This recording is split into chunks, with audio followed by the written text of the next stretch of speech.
Tataas ang upa sa bahay ngayong taon at tinatayang mahigit 2 milyong mahihirap na pamilya ang posibleng maapektuhan niyan. May unang balita si Darlene Kai.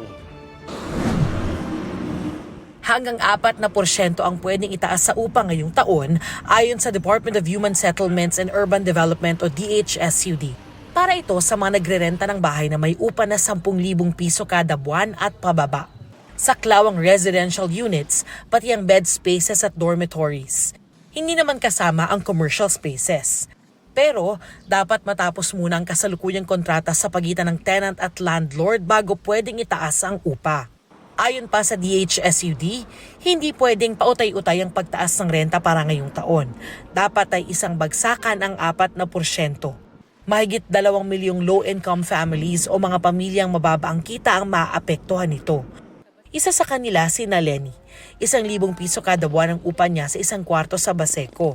Kung tutuusin, pumapatak na 40 pesos lang kada buwan ang itataas kung sakali.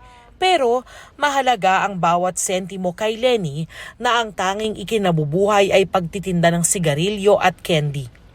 Pero magrereklamo po kami kasi gawa po ng matumal po sa pagtitinda po namin, ma'am.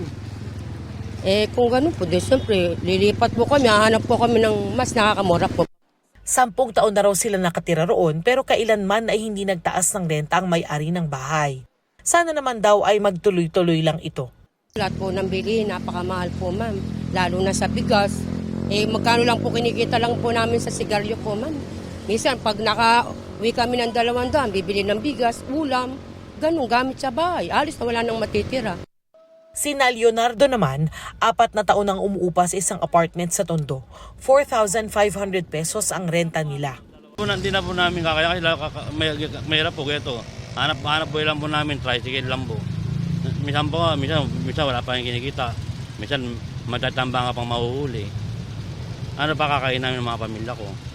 Sabi naman ni Charisma, ayos lang na magtaas ng renta. Pero usapan na raw nila ng landlord na mangyayari lang ito pagkatapos ng 3 taon na pagtira nila roon o sa 2025.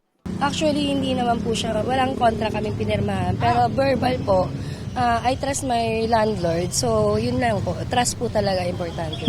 Okay. Saka may isang salita yung may-ari Paliwanag ng DHSUD, itong rent control ay ginawa para mabalanse ang karapatan ng mga umuupa at pangangailangan ng mga landlord.